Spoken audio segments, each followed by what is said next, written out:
Yo, what's up? Ito, record. May record na ba? Yan, naka-record na tayo, guys. Good morning, good evening, at gandang tanghali sa inyong lahat. Reaction video tayo, guys. Reaction video. So, first time kong gagawin to. Gumawa na ako kanina sa Blay. Hindi masyado maganda yung kinalabasan nung kanina eh. Sa isang computer ko. Sa laptop na luma. Ngayon, gagawa ako dito sa computer ni Julia. Pakita ka, Julia. Hello! Sa iMac ni Julia.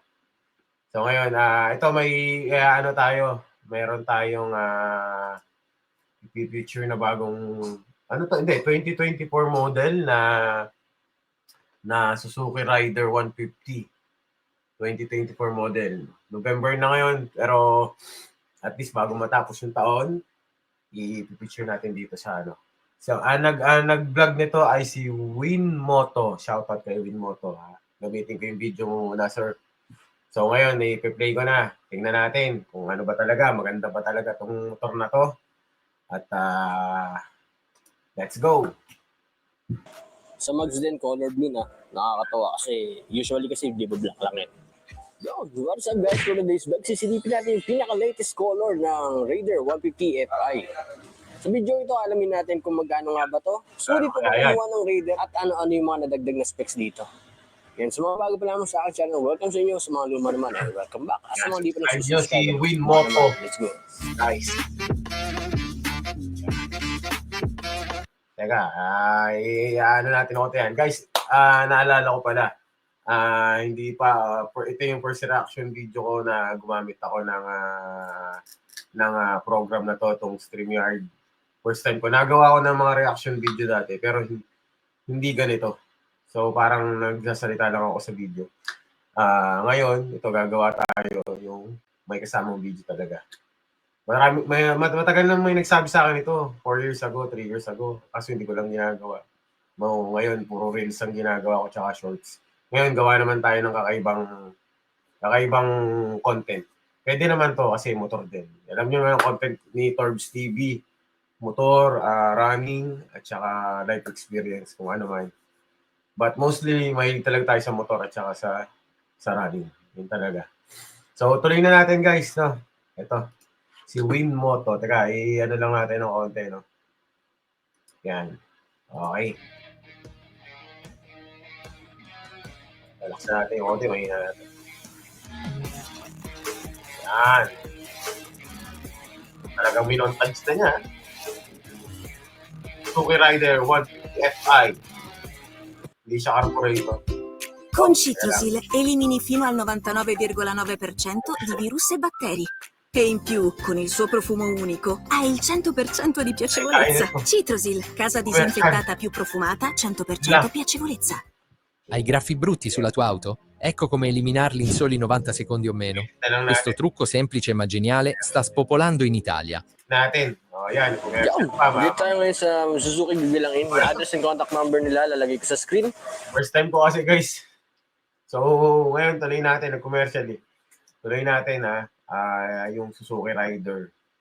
Ito yung sikat na motor sa Pilipinas eh. Yung underbone na motor sa Pilipinas.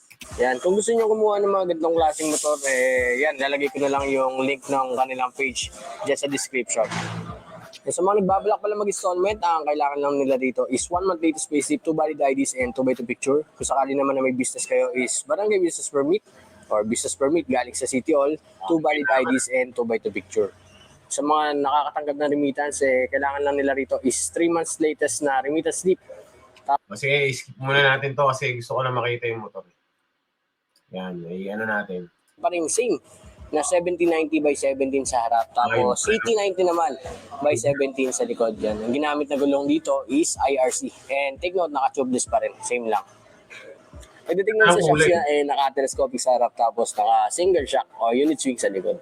Braking system natin, wala pa rin ABS, pero naka-dual pot caliper na ito.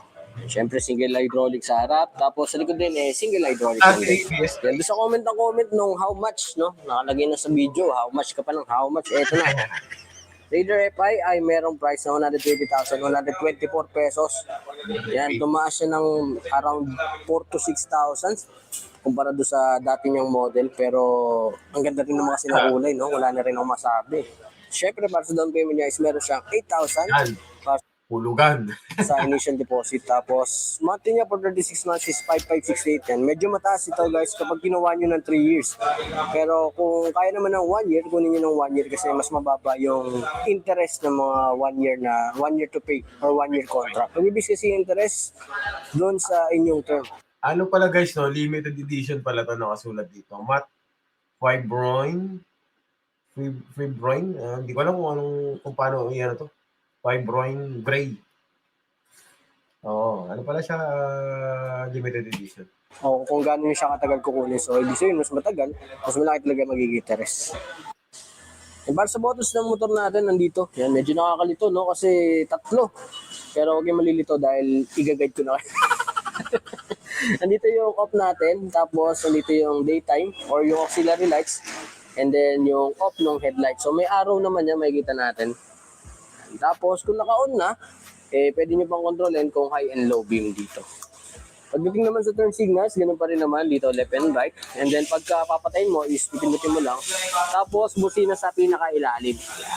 Sa kabila naman, wala namang pinagkaiba dahil push starter lang or electric starter lang. Regarding sa starting system nito, is meron tayo electric. I-abanti natin ng konti, no? Tingnan natin kung ano yung kanyang, Full digital panel na rin tayo. Yan. Nandito yung engine indicator. Yung ang ganda nung kanyang guys. Ang ganda nung mga indicator niya. Tsaka nung panel.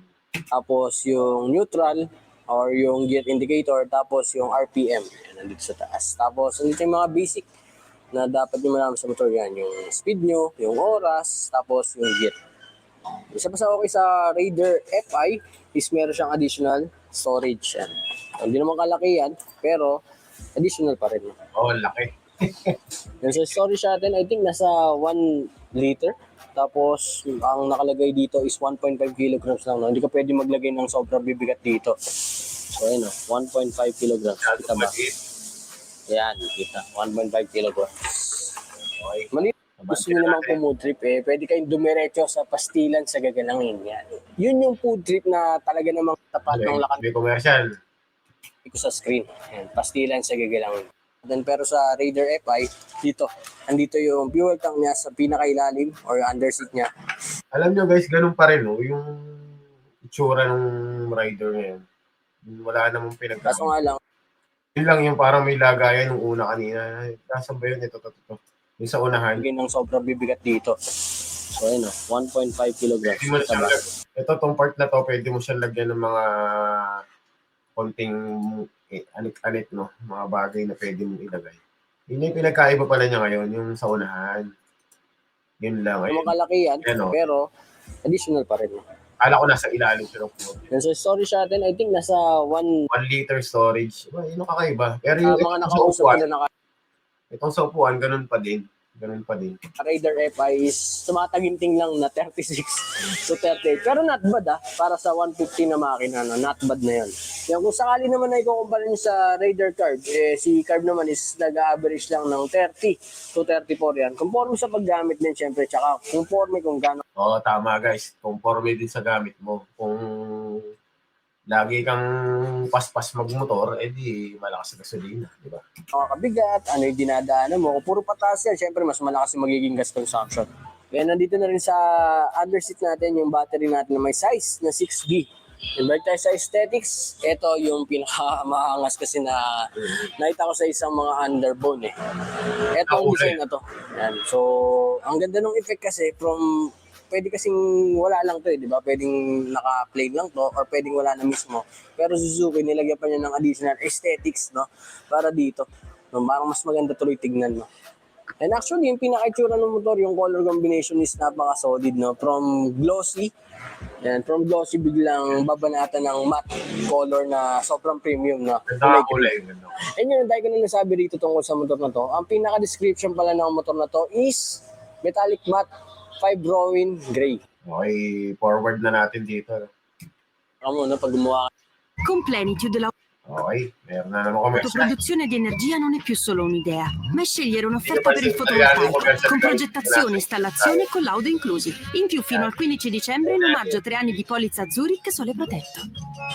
Okay, commercial. Wala kung paano alam.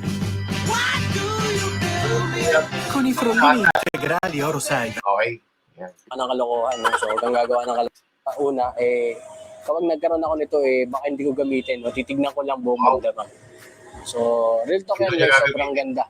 Hindi dahil sa pinopromote ko to or nadaan ako rito. Ito yung pinakamagandang kulay ng Raider na nakita ko.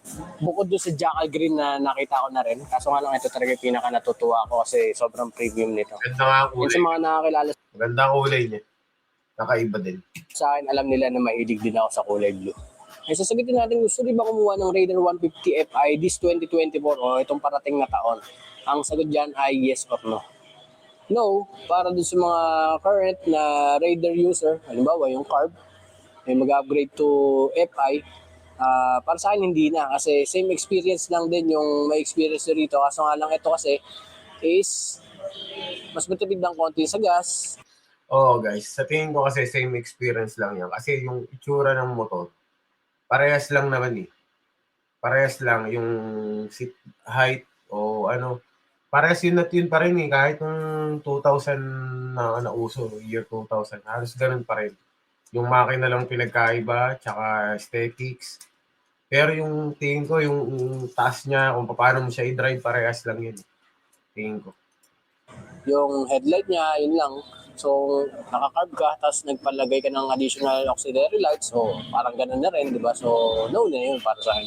Pero, kung naka-smash ka or ibang underbone na lower CC, tapos mag-upgrade kayo dito sa FI, is sobrang ma-appreciate nyo at sagot doon ay yes talaga. Okay, so quick summary lang sa vlog natin. Andito tayo ngayon sa may Suzuki. Gagalangin. Function contact namin nila, lalagay ko sa screen. Tapos, yung pinaka-price ng motor natin, balikan natin. Meron siyang price na 120,000 to 100. Yan po ang price niya, 120,000 ang 2024 na Suzuki Rider. Okay, bago matapos ang taon na to, yun, ano natin siya. Sa first, natin, ang tawag dito, sa first reaction video natin sa Rider 150. Kasi ito naisip ko kasi ito yung sikat sa Pilipinas na motor, yung Rider 150. Kasi noong year 2000, ito yung matutulin ng motor pag magkarera kayo. Lalo na yung yung carburetor niya. Kasi madaling pabilisin niya noong mga panahon ng 2000 pataas. Ayun ang malakas na motor noon. So yun no. Para sa akin na all in all, para sa akin parang ganun pa din. Nagkaiba lang siguro dahil naka-FI siya, tsaka may konting bago. Pero yung tindig ng motor, halos parehas lang guys. So, at medyo nagmahal na siya, 120,000 na. Halos parang ganun din. Pero mas mahal na yata ng konti ngayon. So, yun lang guys. So, ito, reaction video natin sa Rider 150 2024 model. At shoutout kay Winmoto. At sa video mo, shoutout sa'yo. At salamat. At i-end ko na po itong video to. At kita-kits tayo sa next video. Siguro paminsan-minsan gagawa tayo nito. At ayusin pa natin. First time ko lang po to, so subo ko lang. Ano po? So, ingat palagi at stay safe and #bounce400. It's me, your boy Torbs TV. I'm out. Peace.